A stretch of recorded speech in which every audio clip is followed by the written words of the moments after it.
as soon as the pregnancy, it was kind of hectic with all the sickness, the morning sickness, and all that my wife got. But man, once I held my daughter for the first time, like everything just went away. And man, I just felt like I never knew you could love a person just unconditionally. Like she was just like everything to me, man. My friend, you matter. Your role as a father is critical for our world. Our world is in desperate need for men like you who are stepping into fatherhood. 3 nuggets that hit me from my conversation with my friend Sergio today are: 1, the power of losing 100 pounds. Number 2, drawing closer to your wife and to God in a season of waiting. And number 3, how to be intentional raising your sweet little girls. Welcome to the Fatherhood Field Notes podcast, where I interview incredible fathers, gaining wisdom from their stories for you and I to grow in our own craft of fatherhood. I'm your guide, Ned Shout, father to 5 kiddos, currently ages 11 to 18, and husband to my rad wife, Sarah, working on our 21st year of marriage. So yeah, my friend, I'm in the thick of it. I'm in this with you, working daily to rebel against the low expectations for fathers and create a world where fathers know who they are as they show up for their families. You and I have the greatest opportunity to impact our world through the way we embrace our fatherhood role. This episode is brought to you by the Adventure of Fatherhood, helping men discover their powerful fatherhood role and build their fatherhood skills. The role of the father is to serve, guide, steward, provide and protect, and of course, find joy and have fun in the messiness of it all. Today's guest is my friend Sergio, and we have an incredible conversation around him losing 100 pounds, him seeing his role as a father and wanting to step into it and break chains of past generations. Enjoy meeting my friend Sergio. All right, my friends, welcome to Fatherhood Field Notes. Super pumped to be hanging out with my friend Sergio today. Sergio, how you feeling? Blessed, man, blessed.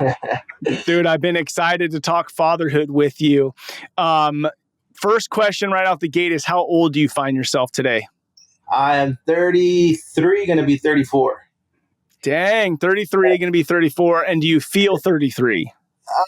Honestly, no, man, I feel a lot better. My health-wise, I feel a lot better right now. I'm at my prime than what I was in high school. So I actually feel a lot better now. So you're in better shape today than you were in high school? Yeah, well, I haven't been at this weight since high school. So I'm actually in a weight loss journey right now, and I lost close to 100 pounds already. Dude, incredible. Yeah, so I've been hitting after ruck. I grew a love for boxing. You kind of know how I got introduced to that at ruck. Yeah. And so after I came back, got in it's a gym that has CrossFit in it. So I've been at it since, and just felt gotten a lot more active. So especially for my kids, because the job that I do, it's really tired. It gets you tired. So I didn't really have the energy, and now I do. I just get home and I just full of energy for my kids. Oh, dude. Okay. So I want to get into that in a minute. So I'm going to ask you a couple other questions to kind of understand who we're talking to here. And then let's jump into some of that weight loss journey. So 33, going to be 34. How many years you've been married? We've been married going on for 13 years in November. 13 years. Oh, dang. So married right around 20, huh? Yeah, I was 20 years old when I got married.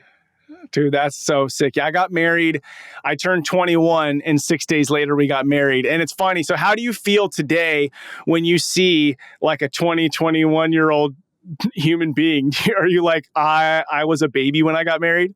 Honestly, I don't, when I see like a 20-year-old, like, man, they look like they're 16 to me. Yeah. I'm like, man, it's been that long. But now, man, it's just because I have a big family, and a lot of my cousins are around that age right now. So okay. I've been looked up to, kind of like a mentor for them in beautiful that area in marriage. And then, it's just exciting to see kind of where I was and where I'm at now, and it just kind of makes you think, like, man, the years kind of go by quick. But my pastor once told me that when your life goes on quick, that means you're having a great life. So, Yeah, so that's good. That's good. How many kiddos do you guys have? we have two. I got my oldest is Camila. She's gonna be 5 on Christmas Eve. Mm, And my youngest is Eliana. She's gonna be 3 in January 24. love it, dude. 5 and 3, little baby girls, sweet. I'm Yeah. sure they got you wrapped around their finger. Oh yeah. Uh, so stopping at 2, or they're going to be more down the road? What are you thinking? We do. That's what we've been talking about. I wanted 4 originally, but Yeah. I think we're gonna probably, if the third one comes out to be a boy, we might stop there. Okay. Okay. Yeah. Yeah. The talking about it part's great, but the trying part, that's the most fun when you get moved from the talking to the trying. Yeah. Dude, that's exciting, bro. Yeah. I love it, dude. Big family is fantastic. And that season is incredible. Where do you guys do life? So, where's it that you reside as a family? Where do you guys do life? So we live in Palm Springs, California. So we really have a little bit of everything. Everything's close by. Nice. So we do a lot of like off roading. We got these off roading toys that we go out to the desert. Nice. And sometimes we'll go out to the beach, like in San Diego area. Up the mountain too. We'll go camping and stuff like that. So we're really outdoorsy. We love the outdoors and we love to be active, and especially with our kids, taking them on walks and stuff like that. So, Awesome, dude. And then I love and hate this question. As men, a lot of times we put so much of our identity in like this idea that I'm a provider and this is what I do for a living. But at the same time, we do have the opportunity to steward whatever gifts we have to go provide value out in the world, run a business, work somewhere. So with that in mind, couple sentences, what is it that you do out in the world to feed the family and provide value? so what do you mean as is what I do? Yeah, And like what's your business? oh, okay, my business. Well, I own a tree trimming company. It's a family-owned business. We work with a lot of. It's mostly commercial HOA. We do some residential. So but mostly commercial. So we just do all types of tree work, from planting, trimming, removals. I'm a certified arborist, so I diagnose trees when they're declining and stuff like that. Do some consultation work. Actually, getting into gardening clubs where I go and do speeches and stuff like that. Oh, So. okay. Cool. Love it, dude. All right. So back to fatherhood. When you think about fatherhood in a sentence or two, what would you say the role of the father is? Like, what is your purpose in your daughter's lives? So my purpose in my daughter's lives is, I'm a provider, protector. I also, supporting, and loving Mm, more than anything. And I kind of got that from my dad, the loving part. mm. Yeah, I got more of the discipline from my mom, but but yeah, just loving, man. Loving my girls, and yeah, it's. That's beautiful. When did you embrace fatherhood? So, there's the moment where we're talking about it, then we're trying, then it's, oh, we're pregnant, then it's like the baby's here, and then, they're walking, talking. And I think for men, it happens at different times. Nothing's right or wrong. But for you, when did it happen where you're like, whew, fatherhood's a really big deal? Like, this is a big calling on my life. Yeah, so like I said, I'm from a big family. So I'm kind of like more of the on the older side of my cousins and Okay. stuff like that. And my wife, when we got married, I felt like I wanted to be a dad right away, right? So Mm, started trying after we were married for a year, but that wasn't God's plan. We did struggle. It took us mhm, 7 years to conceive our first daughter. And on that waiting part, the mm, blessing on that was my wife and I's marriage got, um, really strong, Hmm. and we also got better rooted in Christ, where we surrendered everything to Him. And when she we got that positive test, man, I just fell to my knees, Oh, man. yeah. I bawled out, man, just thanking the Ah, Lord. And and yeah, man. And when as soon as the pregnancy, it was kind of hectic with all the sickness, the morning sickness, and all yeah. that my wife got. But man, once I held my daughter for the first, like everything just went away. Hmm. And man, I just felt like I never knew you could love a person just unconditionally. Like she was just like Yeah. Yeah. everything to me, man. And honestly, since then, I could honestly say like there's different stages as a dad. Yeah. There's always you got your highs and your lows, but honestly, like it's different in every stage that you go, from when they're infants to when they're toddlers, when they're barely walking, you're like behind them trying to protect them, right? And then now, like my daughter just started a TK, she just started school now, so that's Yes. another transition that we're doing. And it's kind of rough having her around the house when I get home, to now like I get home and I gotta wait for her to get out of school sometimes. Yeah. So it's just different. But yeah, man, I think this is just a never ending learning situation with kids, man. So Oh, dude, yeah. And once you get one stage down or kind of comfortable in the stage, then it shifts and changes, and some are big and some are small. But I love the picture you painted. You know, it's like got married young, we're excited, wanted kiddos, start trying, and then the 7 years. You know, it's like just even saying that, I can feel it. Like, wow, 7 years. And then this moment that you find out it's here, it's happening. I love this image of a father's love, like falling to your knees going, God, thank you. Because people find out they're pregnant every day, right? It's like, oh, we're pregnant or whatever, and we don't tie it to this miracle. Like, this is a miracle, two people coming together creating human life. But because of this waiting season you were in, it's like you had this understanding of the longing to become a father. And your gratitude from that was just like straight up, you knew where it came from. And I just think it's like gives me chills, dude. It's beautiful. yeah, yeah. Yeah. Yeah. And I love too, man, that you said that you see because you use the word waiting, and I just think about our culture is not into waiting for things. No, But you look biblically, like there are seasons in the wilderness, right? And it's a significant part of people's journey to live in seasons of wilderness. And in your wilderness time, becoming dad, you're looking back going, me and my wife's relationship was solidified. Now, let me ask this, because I could foresee that a lot of relationships and marriages are strained because of the wilderness. How did you guys get closer versus allowing the frustration of not getting pregnant draw you apart? it's because the way it brought us closer was at first it was frustrating for me. I'm not gonna lie, like I was angry I with bet. when I it's because Hmm. so my background was when my wife's dad's a pastor, so Okay. that's how I started going to church to go and talk to my wife, well, my girlfriend at the time.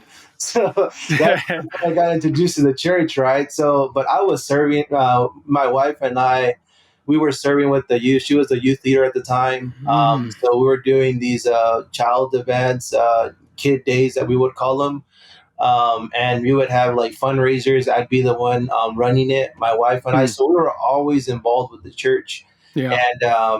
And when we noticed that we weren't able to conceive a child, I kind of got frustrated because me as a man, I wanted to do everything for my Yeah. wife, right? Mm. And that was something Hmm. I couldn't do. Like I couldn't do anything with that. Yeah. And so I was supporting my wife as far as like having her faith strong, but at the same time in the background mine wasn't. So to the point where we just kind of connected together and said, you know what, I kind of, this is where I'm coming from. Got angry with God and stuff like that, and you know what, I'm going to surrender everything to Him. Was So there a moment? Was there a moment you remember of that happening? happening what? So, like, was there a moment where you felt like I was angry with God? I feel like my faith is weak, but I am going to surrender to God. So, like, in that 7-year period, was there a, like, was that 5 years in, 4 years in? When was this point of like, I'm surrendering? So that was a month before my wife and I, we both surrendered to the Lord a month before she got pregnant. No, Oh, get out of here, dude. no, Get out of here. and it's funny because when she came out with the positive test, Yeah. we're like, man, we both looked at each other like, you know what, God's like pointing like, that's what I needed from you. I needed you to Yeah. surrender. It's not what you could do, but it's what I could do, right? So Mm. that's when we were just like in awe, and but we think back of the seasons that we went through. Yeah. There was people in our church saying that, oh well, you're not conceiving because you're not right with God. So they're throwing all Yikes. these things at us, and we're like, no, Yeah. no, no. So we look back at it and we're like, man, God was everywhere Mm. He was with us in the walk that we had through those 7 years. It's just Mm-hmm. sometimes you kind of get lost on the frustration part and you don't see it. Yeah. So we Yeah. kind of, and that's something. The amazing thing is that after we conceived, my family's not really into faith until they saw what God did in our lives. Your guys' story. Yeah. Yeah. So now, like my little brother, he's like, man, he talks about God, and he Mm. never did. And it was all thanks to when God blessed us with their first child, Camila. And so we see the blessing in that. And then my older brother also struggled. They struggled for really 5 years, and so that was a season that we were able to pour into him. Mm. Uh, Yeah. and kind of give him our testimony on how we dealt with things, because it's easy when you're not going through that phase, and you could easily say, oh well, you got to trust in God, you got to put your Yeah. faith in Him. It's easy when it's not happening to you. Right. So when I would speak to my brother, like he knew I went through that season. He knew I was in that stage. So I Yeah. knew I had God put words and used me as a vessel for His life. And so they conceived their first daughter. Their first child was a girl as well, and Annie Mae is her name, and he's actually is my sister in law's pregnant with their second child, So and fun. yeah, it's Levy is his name, is gonna be his name. So he's due, I believe, in four months, I believe. Hmm. So yeah, Dude, man. just so much blessing and miracles and just goodness, right? And Yeah, I step back and I really feel strong, like our jobs as dads is to be a reflection. We're not going to be perfect by any means. Like but our job as dads is to get to have an opportunity to reflect like how good our Heavenly Father is. And I just hear like your stories, like God's such a good dad to give you what you need when you need it. exactly. And that you've been faithful. And I just love your story, dude. The waiting, the anger, or like angry with the and the surrender. And it's like, dude, you can't deny this stuff isn't God engaged in your story. You know what I mean? Yeah. Like He's engaged in your story. Dude, oh my gosh, I love it. Okay, next question. In being a father so far, right? You've had you're in this stage. What have you learned about yourself? Right? Because you learned a lot about yourself that first 7 years. You've been married 13 years, but so you learn a lot in those seasons. But as when it comes to fatherhood, what have you learned about Sergio? So I learned that I was really impatient. Kids will teach you that. Yeah, yeah. So that's something that I always kind of would get frustrated with my dad, because like, man, he would have like Mm, so much patience with every scenario, and I was like, Dad, come on, we gotta hurry up, like, and we gotta get this job done for say, right, or we gotta take off already. And now with kiddos, it's not really where when my wife and I were together, just us two, we would wanted to go camping or wanted to take off to San Diego. Like, hey, let's just go. Like right last Yeah. minute thing, let's just pack up and leave. Now, like, no, you got to make sure girls that baby's got diapers. They got Mm. like five different sets of clothes. So it's just so much time involvement now that you have to have patience, and that's something that I've been developed. I haven't developed it completely, but I've been working on it, and I've had grace with myself. Yeah, good. That's good. And I think we hear 1 Corinthians 13, love is patient. I mean, right out the gate, the first one, it says love is patient. And it's like one of those things that you and I are going to be learning for our entire life. It's like, this is like, love is community. Love is doing life with other people, Yeah, and love is learning patience. And the only way you can learn that is if you are in community with others. And so I think using the words you said, have grace with yourself, it's perfect, right? It's like, I'm on a journey, and it's not an excuse to have a lack of patience, but it is to go like, I don't want to be so focused on being more patient tomorrow that I miss out on my moments to be present here today. yeah. So you talked about your dad a little bit. Let me ask a couple questions. You can answer them or you can skip them, or you don't have to answer them both. But the relationship with your own dad, what's something your dad did that you really appreciated? And then what's something that you wish your dad would have done differently? What I appreciated of my dad was that he always had time for us. Like every Mm, Sundays was family time. That mm, he worked Monday through Saturday. Sunday was no matter what. That was a family day for us. We mm, didn't have much, so he would just. We live in the desert, so it'd get like 120, 125 degrees sometimes. Like at its max, it was brutal here. We used to live in a mobile home park in our trailer, and so ACs would kind of be running up our light bill. So what he would do was he'd take us out to the mall just to go walk around. He wouldn't buy us much, but what he could, whatever he can, he would. yeah. So he would take us, but those were like little moments that ingrained in us that we loved. He would take us, buy us a little ice cream at the mall and just walk around. They used to Mm, have like this play area. We would just go and hang out there with my brothers and my sister. Or he would take us to the movies and just he doesn't really know English, so he didn't mm, know the movies. All he would just take us and eat his popcorn, and we'd be watching the cartoon movies or whatever that was on. So those are sweet. moments, yeah. And then especially in our mobile home park, we had like the main road, maybe like 100 yards away from the homes.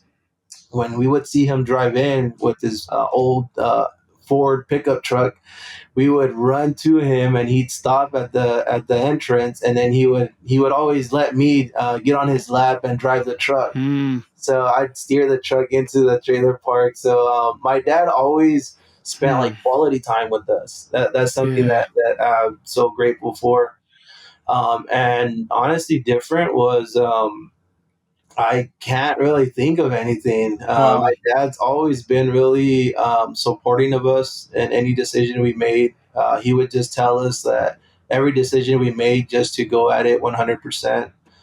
Don't back down from it if it gets hard. Always execute through it, and something that I live by to this day. So I'm just That's, grateful. dude, sounds like a incredible man. What's his name? Guadalupe Lupe. Duarte. Hmm. Love it. Love it, dude. Yeah, And I like asking the question because, even at 33 or I'm 41, we feel something about our dad. Our dad means something yeah, to us as men. And the question's important because someday my son, your daughters, right, our kiddos could be asked this question. And the way that you and I and everybody listening right now chooses to live their lives is going to provide what that answer is going to be, you know? Um, okay. So man, in what really drew me to you, right, is meeting you, we're at Rise of Kings and hearing, that you lost 100 pounds.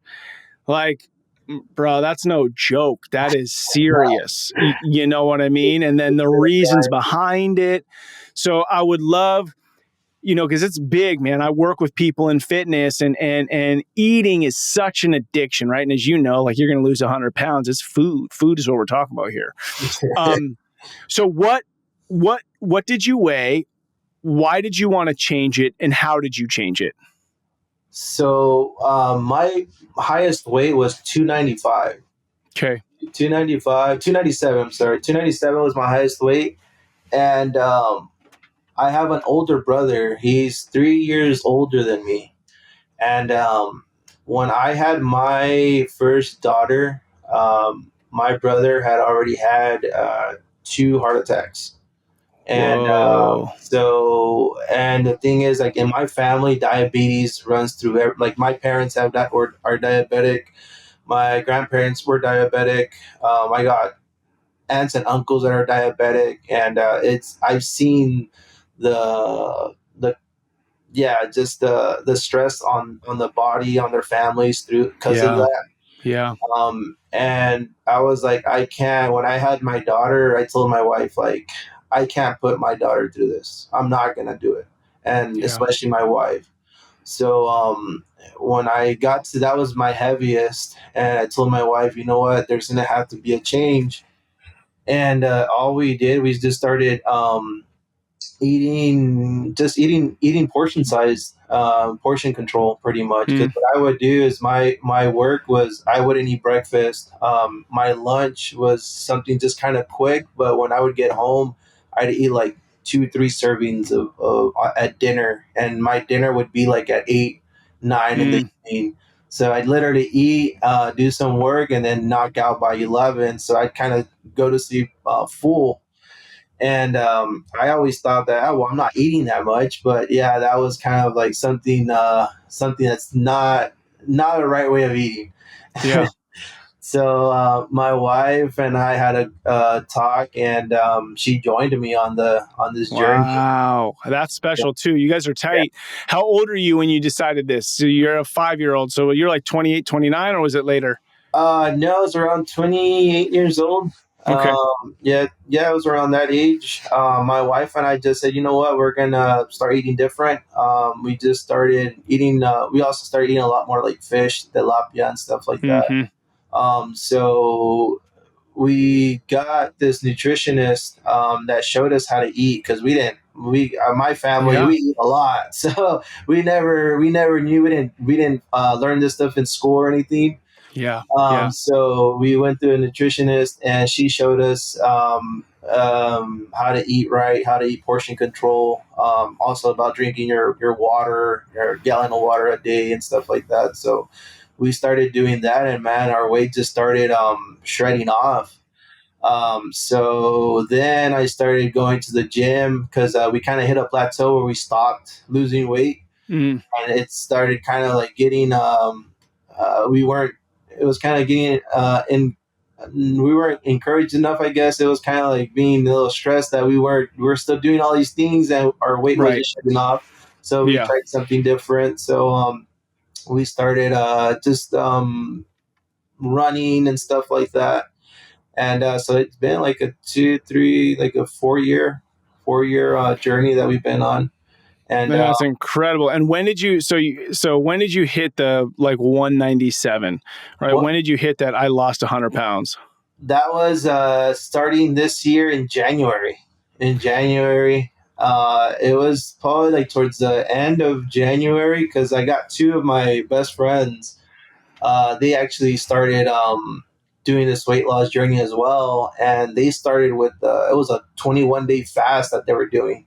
Gnarly. And yeah, that was tough, man. And the Did you thing, do 21-day fast? I try to do it with them. I Yeah. couldn't. My trainer said, like, dude, if you do it, you're gonna be just nothing but bones. Mm, Because yeah, so they lost. I believe through that 21 day, they lost a total of like one lost like 30 pounds, and the other guy lost like I think 25 or something. nice. I lost. I think it was 15 in the first week. So Sheesh. yeah, So let me ask this. because this comes down to motivation and or discipline and or having a why, right? So there's the reason, right? So your reason was your daughters, your reason was the heart attacks, the reasons the diabetes. Now, so many of us can have like a really great reason we want to do something. And if we don't get a result in, 30, 60, 90 days, we're kind of, going to quit. Now, you're used to having to wait for something, right? We already know that, right? 7 years for your kiddo. But you're 4 years in, and you break that 200 mark, how do you hang on to your why, continue to dig in when we're not talking about like, I did 75 hard and I lost 100 pounds. It's like, no, I've been at this for 3-4 years now, and I'm still pursuing it. How do you have such a strong why? How do you anchor to your why? Talk to me a little bit about that.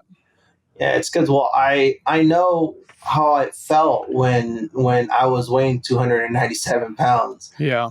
So that kind of, sometimes when I hit the scale or something, when I'll take like a week or two off because of work or something, and kind of see the weight kind of started creeping back or something, or I'm like, nah, you know what? I just gotta start watching what I eat again, and just kind of control that. Because the thing with life is, if you let a day go by and start eating not right, it kind of carries on for another day, and then 2 days and 3 days. So you kind Yeah. of have to keep control of that, and so there's a balance in everything. And with me is, I don't want to get to the point. I'm good where I'm at right now. I have this. I'm full of energy for my girls. They Mm-hmm. get, like, right now. My oldest daughter just got home from school, and she's waiting for me to go and play with her outside. So Nice. I'm excited, and the old me would have been getting home just fatigued, tired, just wanting Yeah. to knock out, like get my work done and just go to sleep. And no, like I can't. My girls depend on me, so I gotta be. Mm, And then I also have to have that balanced time with my wife too when my girls go to sleep. So there's that's something also that I learned, is that I always have to have time for my wife as well. So I'm not gonna burn my energy off just because I'm not eating right and not have that time with my wife at night. So yeah. Yeah. I love that statement. My girls depend on me. And then, your fitness journey, health journey, it's less about you, right? You've kind of made mention that it's more about the energy you have, not just for yourself. And you didn't say anything about how I'm able to work harder at work. Like, I didn't hear that at all, which is also a benefit, I'm sure. yeah. But you're looking at it for your relationship with your wife. You're looking at it for your relationship with your daughters, and even for future success for your kiddos. Like, they're not going to grow up thinking about diabetes or heart attacks in the same way, right? Because they're not having that lifestyle shown to them. Because you're showing them what a healthy lifestyle looks like, which is really incredible. Like, our kids need that. You made comment of it before. They don't teach us about macronutrients in school, Nope. or portion size or any of that stuff. It's kind of crazy. So this podcast is called Fatherhood Field Notes. You're doing it, right? Just opening up your life, sharing your field notes with us. The mantra behind it is rebel and create. The idea behind this is, as men, we're warriors. We want to be fighters. What's something that you're rebelling against, but not just to be destructive, but you want to create something in its path, such as, I rebel against, your dad was a great example. I rebel against working on Sundays so that I could create family day, right? So when you think about rebel and create, what's something you're rebelling against, and what do you hope to create in its place? So the thing that I rebel against is technology Mm, for the younger kids. Like my kids, they don't have iPads. They don't get on iPads. The only thing they don't get on YouTube, stuff like that. And what I see a lot is, like, my family is dads, my cousins that are dads. They kind of don't want to go through the, not hassle, but that time where they gotta kind of spend time with their kids. So what they do, they'll hand them their phones, their iPads when the yeah, family's yeah. around. And, like, no, you can't do that to them, man. You're letting the internet, you're letting other people raise your kids. Because, man, I've Mm, seen stuff. I've caught my cousins, my little nieces and nephews on their iPads and stuff, and they're just watching nothing but gibberish. They're Yeah. watching lives of other kids through a tablet. I'm like, so no. So like with my kids, when we have family over and their cousins have the iPads out, what I do is like I see that, I catch it, and I'll take the kids outside and play with them. Like, hey, come on, let's go throw the Mm, ball around, or hey, let's go use the swings outside. Let's go walk or something. And I try to get them more into nature, be doing outdoor things because you create memories. Like yeah. my days, we didn't have technology. Like I said, we grew up in a mobile home park. Our adventures were crossing into like our dried up canal and just doing kid stuff, man. Yeah. Just having fun, throwing rocks at Mm, cans and stuff like that. yeah. And we used to have farm animals too. We'd go and chase the goats around and stuff like that. Who could catch the most chickens and stuff like that. So those are like memories that me and my cousins have, and so that's why that's something that I don't really like seeing kids Mm, with these tablets, especially when families are around. Like I'm not saying technology is bad; everything has its things, but one depends on what they're using it for. So that's just something that I like to create with my girls. Is I'd rather create memories with them when instead of having technology trying to put things in their heads and stuff like that. yeah. Yeah. And I agree. When families around, you want to create opportunity for relationships, but it is so easy. Like all the uncles are over here together, all the aunties are over here together, like it's easy to just kind of want to do life with your little group because it's just like we had a busy week, we had a busy day. But to try to get us to be together is great. And I love that you're like, I'm just going to go outside and play with the kids, right? So you create the moment to go like, I don't need to have a beer with everybody right now. I could go play outside, like I got a 3 and a 5-year-old. I want to be with them. And being that uncle and then being that dad's killer. It's really, really good. Yeah, it's just such an interesting time to try and balance the technology components, but to use it as a babysitter, and that's kind of the way you talked about it, Yeah. is not the jam. Um, all right, my friend, as you think about fatherhood, you think about your story, you think about life, you think about this next kind of like season, you're at the forefront of, you're going to have elementary school. You started TK, so elementary school, middle school, high school. Um, as you think about that, as you prepare for that, where does it kind of put you mentally of the kind of father you want to be over the next, say, 10, 18 years as your girls are growing up? When you think about this season you're stepping into, what are some of the key components that are important for you? And then a couple that, hey, these are things I really want my daughters to be ingrained in them before they quote unquote leave my house. So when I was in middle school, I had a rough childhood as far Hmm. as with my relationship with my mom. Hmm. So that kind of caused a lot of negative effect where I got introduced to drugs at a really young age. Hmm. I was a really bad kid in school, kind of acting out a lot. So I had a lot of teachers pour out to me saying that I was going to be a nobody, that I was going to end up Hmm. in jail. I was just a drug addict. My mom told me I was a drug addict. That don't call her mom. So it was just like a chain Wow. reaction, right? So Wow. Yeah. um, what what I told my wife was, it's not what people say about you; it's what you and what Christ says about you, right? Yeah. So Yeah. what I want to show my daughters is it's not what anybody says that you're going to be this person. It's who Hmm. Christ says you're going to be. So it's just something. Christ is a really strong foundation that I want to implement in their lives, and just letting them know that they have that connection with God, right? And that they're not alone in it. Um, Hmm. and just want to kind of just keep encouraging them to just give it their all. Have whatever passion they have for, just keep on going, and don't let anybody else tell you any different. Don't let Yeah. anybody else say what life you're gonna have. You go on and create it.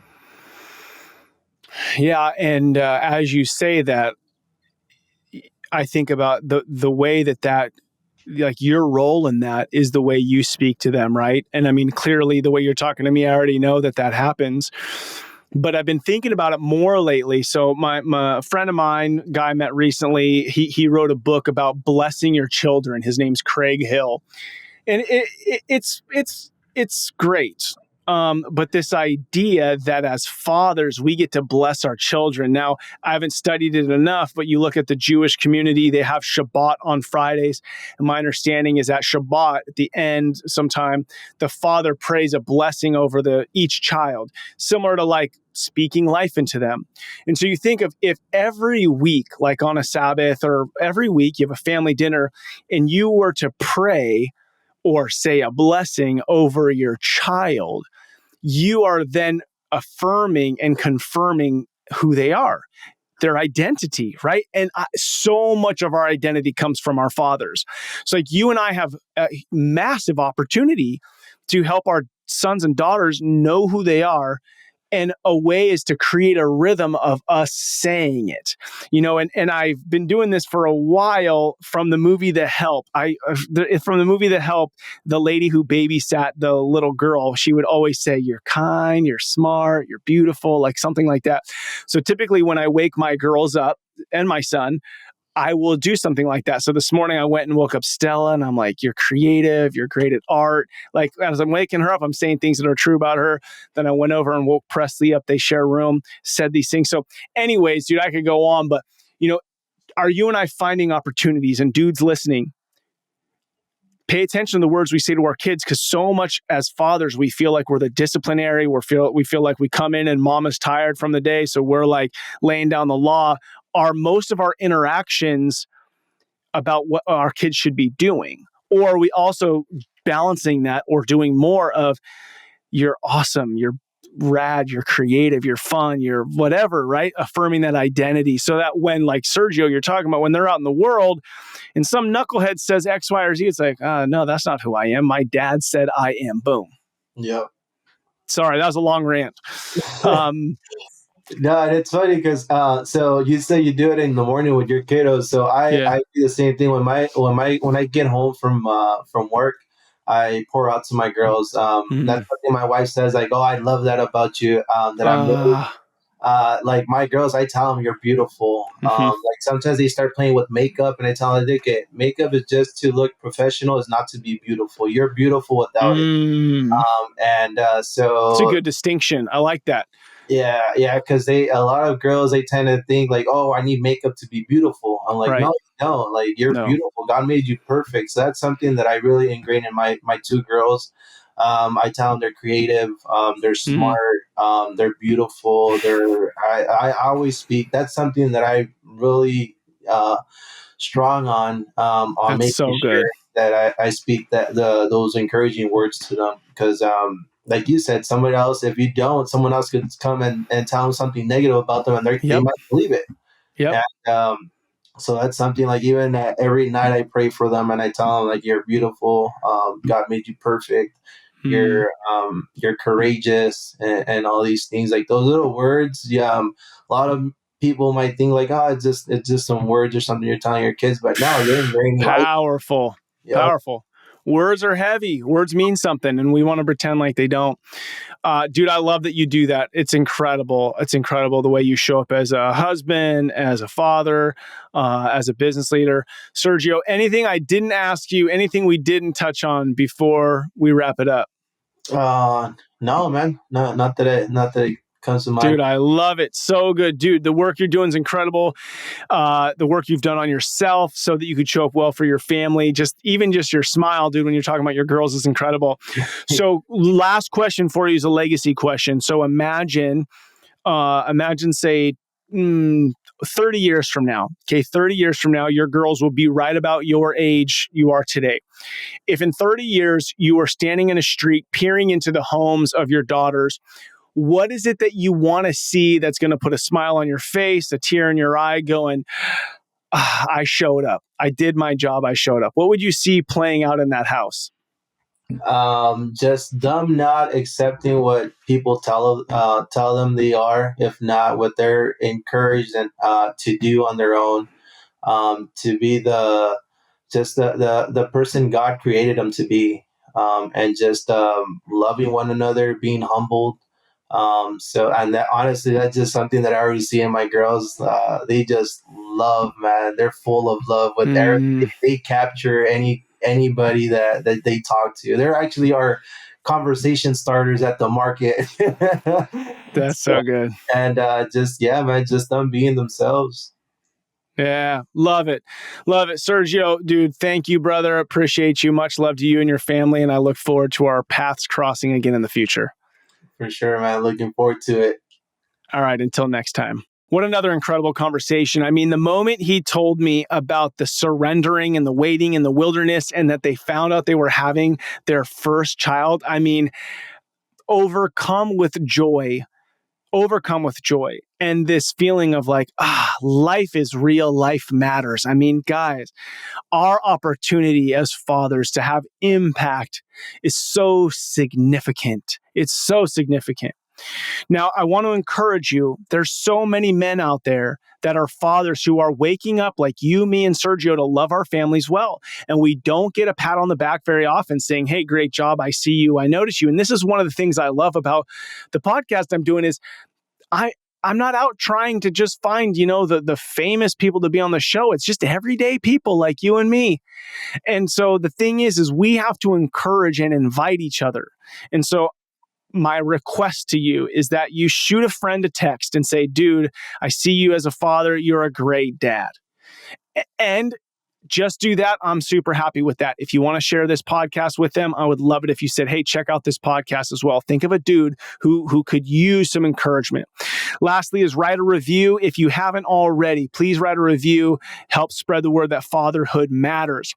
All right, my friend, you matter. Thank you for listening to Fatherhood Field Notes podcast. Who you are and what you do matters big time. Don't be like everybody else. Be yourself. That's who your kids, spouse, and community needs. This is your guide and Ed shout together. Let's rebel against the view that fatherhood has little impact, and let's create lives engaged in mastering the craft of fatherhood. I look forward to hanging out with you next time.